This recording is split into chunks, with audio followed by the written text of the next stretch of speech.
Welcome back to Clueless Classics. We are back at Selby TVR. Following the dyno run, we discovered a couple of things about my TVR that I didn't know. One of those is it's trying to poison me. So today I'm going to hand the keys back to Steve to find out what's going on. Morning Steve, what's the plan today? Morning Dan. Right, so I think the plan today will be attacking a boot today. So I know you mentioned that the boot latch is not locking properly, which is a bit of an issue. Obviously, we've not been able to close the boot. The other thing I think we should maybe have a look at is the fumes getting into the cab. So yeah, I think we'll attack those and see how we get on. First things first, let's start with the boot. The boot release on the Chimaera, quite a nice design really. They have the little button just to the right hand side of the dash. You press that, that triggers a solenoid, which activates just the bit of a cable and releases the lock. None of that appears to be working currently, so we'll have a look at that. Sometimes the solenoids can seize up and be locked in a certain position. So yeah, just looking in here, Dan, as well, at some point there's been a aftermarket boot switch in there, probably alarm related. Right. The end of it has snapped off, so it's not going to be doing a right lot. No. But yeah, that has been wired up. Definitely not standard fitment. The boot release solenoid there. Okay. And that does feel like it's seized solid, so that should be able to, you should be able to move that forwards and backwards just by pulling on it. But that is in the open position, which I'm guessing is why we're not been able to close the boot, because that's stuck open, pulling on the cable in the open position, which is not allowing the boot to lock when you close it. So yeah, I think it's a case of a new solenoid. A new solenoid there. The other thing we'll do as well, just before we fit it, is just check the feeds to it, just to make sure there's not a problem with the switch. It'd be highly unlikely, but always worth just testing. So yeah, there's a connector for the solenoid. So I'll just grab my little test light, and then I might borrow you, Dan, just to press a button for me. Yeah, that's fine by me. See what's going on. I'm pressing the button. Right, yeah, on, off, yep. Brilliant, so that's on. Just take it off, Dan. It's a sticky button, I think. Is it just live all the time? This could be part of your problem then. So I think what's probably happened then, that's sent a constant feed down to the solenoid, which has energised it all the time and burnt it out, and it's caused it to burn out in the release position, which is why we're not able to close the boot. That'll be it. That will be it. Yeah, like I say, it doesn't feel... Oh, there we go, let's have a look at that. It doesn't feel great, does it, that switch? It is. It should be a lot freer than it is. It has freed up a little bit now, I've taken it out typically. Yeah, we'll dig out the box of spares, Dan, and pop one in. So there we go, Dan. Nice new switch. Well, I say new, brand new second-hand one. So easy just to swap over, just a couple of spade connectors on there. New one plugged in. So what we'll do, we'll just pop the ignition on, make sure that is behaving as it should do. Probably be able to see my test light actually from there by pressing it. So if I, yep, so we can see on, off, on, off, on, off, which is what it should be doing. Perfect. Super. So yeah, that's first stage. So the next bit, we will just swap over the solenoid. I think we'll probably get rid of this switch, Dan, as well. I don't think it's doing a great deal. Yeah, so that's definitely not worked for a while, that, Dan. No. So normally there'd be a plunger that sticks out there, obviously, and that's just presses in there as when you open and close your boot. That would make and break the circuit. And that's for the alarm? I think it was once upon a time, yeah. Once upon a time, yeah. So it's not standard TVR fitment, isn't that? But no. Yeah, so it looks like they've taken a feed off one of the back lights for that switch. Oh. I think we'll cut that one off. This was the point in the video where Steve started working on the wiring for my immobiliser and alarm. Not something I really want to put on the internet, so let's have a look at my new dashboard. So here's your handiwork, Steve. Yep, so there we go. I think you've done a great job. I think it looks a lot better, doesn't it? Talk us through what you had to do. So, I mean, top end, it's not 100% finished yet, Dan. Obviously, we had a bit of a deadline for getting you to the road. So there's still a speedo just to have a quick look at, because obviously the needle is getting stuck just on the screw there. So we will tackle that, in another video. We'll get that sorted. Just the clock to wire up as well, because we're going to have to extend the wiring a little bit, because it's not in the position that it was previously.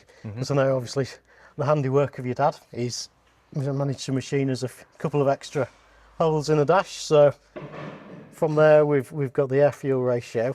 We were initially going to pop the clock that side. But, Yeah, we were, weren't we? but there's just not enough depth in the back of the dash without drilling and modifying that. So they've got a really short back on them actually, so it fits quite nicely there. But we did swap the colour of the bezel over there because that was black initially. Yeah, it was black, and then I found out AM to the kit. Yeah, we got all the gauges popped in. Obviously that is very dark with no power to it, so I've just given that an ignition feed to the backlight, so that lights up when the ignition comes on. We also sorted the LEDs out. I know they weren't working initially, were they? No. So we've popped those on as well, some new LEDs. Yeah, I suppose moving down to the bottom half, we've fitted your upgradey switches, which are very nice. I must admit, I do quite like those. So obviously the switch illuminates as well around the outside when the switch is on. So obviously you've got your side lights there, your dip beam. There's no warning for that, but there is for the main beam. And then your rear fog as well, all in sequence. And yeah, matching colours as well. I really like those, I must admit. No, I'm glad. So, Yeah, because they're like I think I said to you off camera, they're PC case switches from a company in Manchester, and they do them in silver, they do them in black, momentary, latching. Nice, yeah. No, they're good. They're good. And yeah, obviously the hazard one on this side as well. And you've even got that to flash, look. Yeah, wired that into the feed from there. So yeah, no, they're all really nice. And obviously the Pioneer head unit. Yeah, I treat myself. That's my Christmas present. Good on you. It's smart. It really is. Yeah, I do like that. Very retro, but yeah, with all the features of a modern set. You know, I like the fact that you've got the flip up for the cassette player.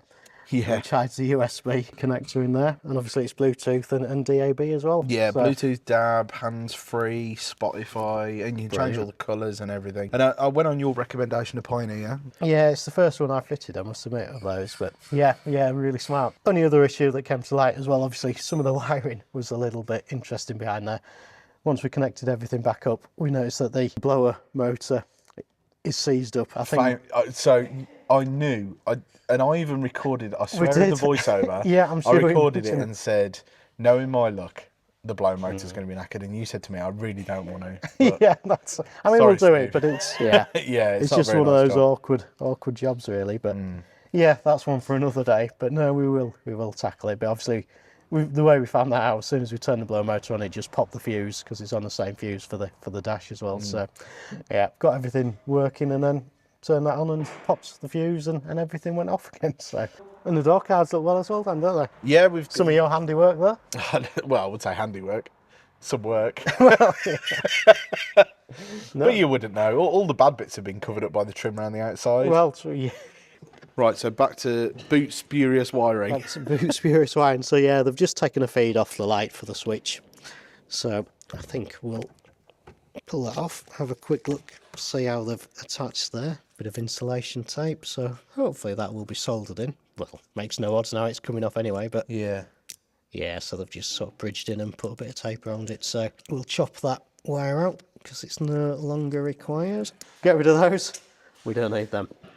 So while we're working on the rear lights, Fiesta rear lights these. Yep, right, they are, Steve? yeah. So they're, is it Mark III? Mark III Fiesta, yep. So I mean, you'd never really tell, would you, behind the lens? No. But no, they do look quite well, don't they? Later cars, it'd be sort of 98, really, when they changed the round lights. And were they custom TVR? Yeah, I mean, they'll have been off something else. I'm not 100% sure originally what they're off. But yeah, I mean, they also look well. They use them in the Cerberus as well, the round ones. But yeah, I do like the originality of the Fiesta ones. Yeah. It does suit the car. I think so. And then the griff, there's a griff in here today, isn't there? That's Cavalier, is it? Yeah, but they're upside down as well. They're inverted, so yeah, just and then swap side to side. So they used a bit of all sorts, really. But again, you'd never really tell, if they're off something else. So yeah, they look well. They do look well. I'm guessing none of that was mentioned in the TVR brochures of the 90s. But let's get back to that boot solenoid. And then we'll grab a new solenoid and I'll show you the difference. So the black one was the old one. Black one's the old one. Cream one, the new one. So yeah, we should be able to operate it like that, nice and easy. Whereas that, I can't pull it at all. Not happening. So new solenoid and we should be back in business. I'm glad it burnt out open and not closed. Well, yeah, exactly. But it's normally you find it when you're driving to a petrol station, no tools, no fuel, and then you can't get in your boots. Oh, then you're stuck at the petrol station. Which That's is not ideal. great. But we'll just double check, make sure the catch works as well now. There we go. So yeah, that's sort of in its latched position. Then obviously the solenoid will pull that and release it. So it clips into there as just simulating closing your boot. Yep. And then yeah, Then release. there So it yeah. goes. Going to say solenoid wise, you might notice these have got a couple of extra wires on than the one we're changing. TVR, they used to use a 2-wire and a 5-wire. 2-wire ones are a little bit more awkward to find, so most of the suppliers now just do the 5-wire, and yeah, we just use the 2 wires that we need. So always worth noting and not panicking if you order one and you get one with a few more wires than the one that yours has got. Hopefully that's prevented negative feedback on eBay. Let's see if this has worked. Got there, Steve. Do the honours. But yeah, I mean, it's closed and locked, and then we'll press the button. Nice positive click. That sounds That's a good good to click. me. Yeah, and open. So we'll try it again, make sure it wasn't a fluke. Yeah. Yep, so that's locked. Perfect. Perfect. The most important thing is I can now close my boot. You can. That's So, superb work. yeah, definitely. Another job done. Yeah, what we'll do now, we'll just tidy up some of the wiring around the solenoid. We'll glue all the carpet back up. We'll tidy that carpet up on the near side where that spurious wiring was and it was all hanging down. So we'll get all that glued up, and just makes it look a bit prettier, doesn't it, when you open the boot and it's not carpet hanging off and wires flying all in your everywhere. face. So, yeah. It turned out that my timing was impeccable, as I chose to film this video on the busiest day of the week. Give me a workout down with no power steering. But there was now a free ramp in the workshop, so we could crack on after lunch. Like I say, it's nearly lunchtime, isn't it? But after lunch, we'll get rid of the CD auto changer. We'll have a look at the vent, see if we can just stop some of these fumes coming into the cabin. Obviously, with that out of the way, we can take this panel off because they just sort of slot in over the top of the tank. So we'll get that whizzed off, have a look what's going on in there, and we'll probably do something with those door end caps that we mentioned on the previous video, that they were missing both sides. Managed to order some of those, so we've got those. As with most things TVR, you've got to slightly modify them. It's not a case of just sticking them on, but No, part funny of that, the fun. So we'll offer them up, see if they do have to be modified. I'm sure they probably will be. But yeah, we'll do that and show you how we go about fitting them. Watching this video back in the edit, it's just dawned on me that we never did see if there were any CDs in that auto changer. CD auto changer is attached to something on top. I'm guessing there'll be a bit of plank of wood or something under there because you've got your fuel tank directly underneath it. So Yeah, I really hope they haven't just drilled right into the fuel tank. yeah, hopefully they haven't drilled through. But yeah, no, we'll get that whizzed off, peel the carpet back, just see what that's holding up. It feels like there is something above and beyond. So yeah, I think there'll be just a bit of wood underneath there, easy enough to whiz off. One Sony CD auto changer. Do you want to put that in your TVR? Steve? Probably not, to be fair. No, I think we can survive without one of those. I think the only place so that's the bin, really. Well, I don't know. I'll have a bit of nostalgia. It'd be worth a fortune one day, maybe.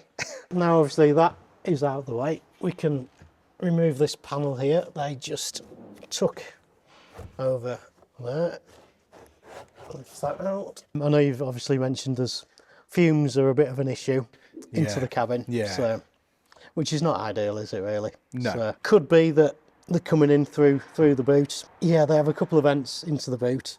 Generally, there'd be where your speakers are. As I say, there was an option for upgraded speakers on the Chimaera, but as a rule, they would have 2 little vents like that where your speakers are. But obviously, someone's put some aftermarket speakers in, and they've put the vent, so they thought about it, they've put the vent just in the centre there. So I think we'll probably remove the vent, or at least just block it out. It's just, can't guarantee it's going to work, but it's something that's fairly easy just to give a try, really. Yeah, and what are those vents for, Steve? So I think sort of initially it's for sort of cabin pressure. So once you close the doors, there's obviously a big increase in pressure as the doors close. It's just to release a bit of pressure, really, to stop it sort of damaging or popping the roof seals or anything like that. So it just reduces that. I don't think it's going to do any harm because they're not the most airtight of things at the best of times. So. Definitely not. Yeah. All watertight. Well, yeah, we'll give that a go.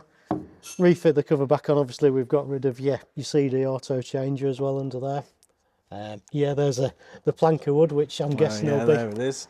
be bonded on top of the tank, so we could probably get rid of that as well, really. There we go. There's a bit of writing down What there. does that say? Run Fit left-hand drive, rear lights. Car for yeah, something. for force. I don't know. That's interesting. Left-hand drive. Yeah, left-hand drive rear lights. So the difference would be, it hasn't got left-hand drive rear lights on it. Maybe it had at some point. So the difference that you would find is where the reverse and the fog are. Because obviously for the UK cars, the fog light, if it's only got one fog light, it's got to be on the offside of the vehicle. Of this age, the reverse light wasn't a legal requirement for an MOT, but obviously they're part of the lamp. So I suppose left-hand drive rear lamps, you'd have the reverse that side and the fog on that side. So it's obviously on the offside to the curb rather than the No, near so side. maybe a replacement fuel tank or Possibly. or something Yeah, like that. well, yeah, I don't know. It looks like it's been in a while, doesn't it? Yeah. Yeah, I don't know. Unless it was originally sold overseas. Looking in the history of what we've got, I don't Yeah. think it's ever been overseas. I've not seen anything, but Strange. Yeah, no, it's interesting. you're thinking we'll cover the vent, Yeah. and also the fact that the boot now closes will probably help. Well, with the yeah, that fumes. is very true. Obviously, it'll be tighter along the seal as well. So, yeah, it's not going to do it any harm. That is No. for sure. Just sort of looking through my box of spares, found a couple of options. That is actually a footwell vent off a Chimaera, and obviously it opens and closes, which would be quite nice, really. That should fit pretty well. And yeah, there's the option of opening and closing it. So, Oh, that's good. yeah, how tight that seal is, I'm not too sure. But Shall we just do what TVR did 30 years ago and just stick a load of sealing on the back of it? well, that's it. Looks the part, doesn't it? It Looks does. like it should be there. So it's maybe worth a go. That I think so. I Yeah. think that's a good show. definitely. No, we'll find a way of just attaching that. I think that'll That's be a good plan. be Steve quite a saves the nice day again little- with his magic box of spares. I've raided that box of spares today. Yeah, I do regularly. All these little bits that come in that you tend to acquire over time. So yeah, I think that'll work quite nicely with all that. So we've just put a little bit of silicone just around the back, some Sikaflex, just around there. Obviously that'll just hopefully bond it in place, and yeah, worth a go. We'll see what happens. So I'll try and get that in the hole carefully. Obviously, without- because we're swapping the carpet, it's yeah, it's more of a temporary test than a permanent fix as such. There we go. Perfect. Yep. So now that'll keep it in the right position until the bonding goes off. Probably about March now, until it's warmed up and that's gone off. But March. yeah, should be fine. I'll book a screwdriver onto your next invoice, Dan. Yeah, that's fine. So we'll just pop this little cover back on now. That'll just sort of finish off the boot area. And then I think we'll probably pop these door end caps on, which we mentioned about previously. Boot carpet back in, and an invoice for a snap-on screwdriver that probably cost £150 later. Let's look at those doors.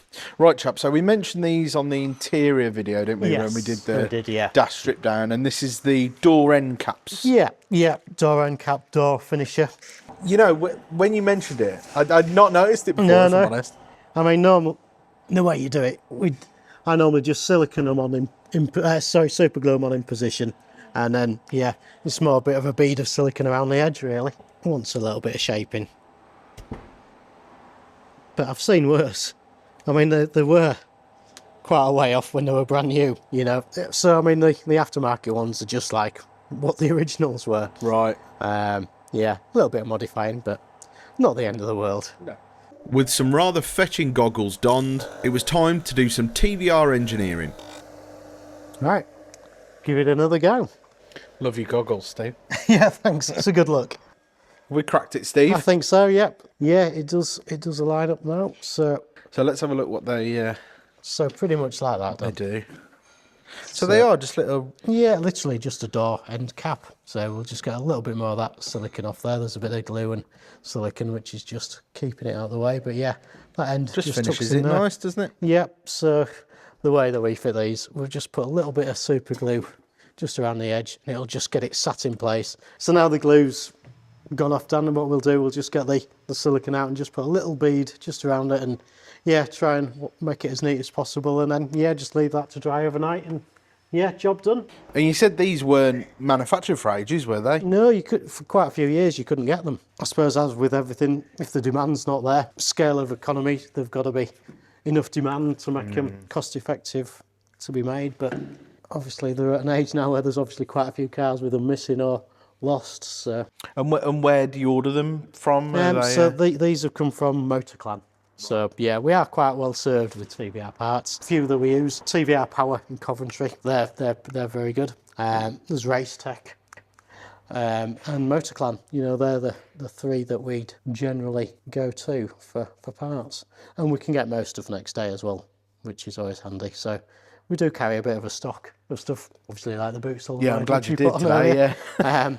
But yeah, so, like I say, most stuff we can get next day as well, so it's not generally an issue. Because I know at some point in the future we'll sit down with a coffee and do a cost video. I think that'd be, yeah, definitely. You know, we're all about being honest and transparent and talking about how much things cost. But so far, the parts on this haven't scared me as much as I thought they would. Right, I must try a bit harder with that one. No, I'll no. sharpen my pencil.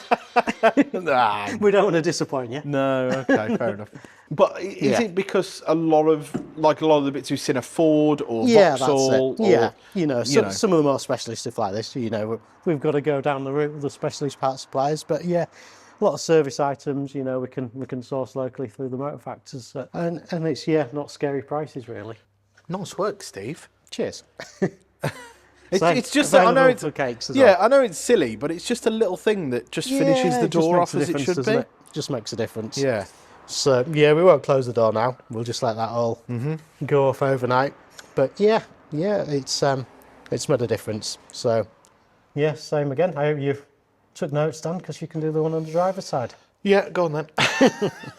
Okay then, Steve, bit of a varied day today. Yeah, that's it. Just little bits and bats, really, haven't we? Just a few little niggles and a few bits of finishing off. But yeah, I think fairly productive. And that's what the channel's going to be about. You know, some days we're going to have big jobs to do, like we need to get the clutch done, and we've just got in the office, haven't we? We need to get the master cylinder. Yeah, I think that'll be a good one for next time, definitely. So we'll get that done, because I don't think I've shown it in the last video that.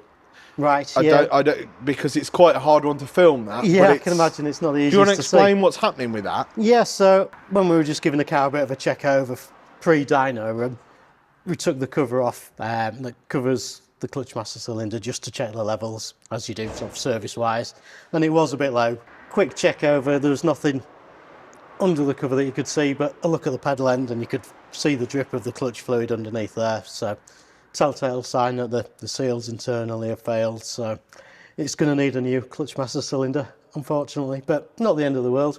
Lots of jobs, some big, some small, but it's starting to come together, you know, we're starting to... Yeah, it's taking shape. Yeah, we're getting there, aren't we? Now a few of the niggly jobs are off the list, we can start getting prepped for the new year and some of those big jobs that really need doing on my turbo TVR. If you've enjoyed today's video, do give it a thumbs up. And also, if you're enjoying what we're doing here on Clueless Classics, please consider subscribing to the channel. It doesn't cost you a penny, but it really helps me continue making these videos into the new year. Thank you so much for watching, and I'll see you next time. So they literally get it the right way around, not like that.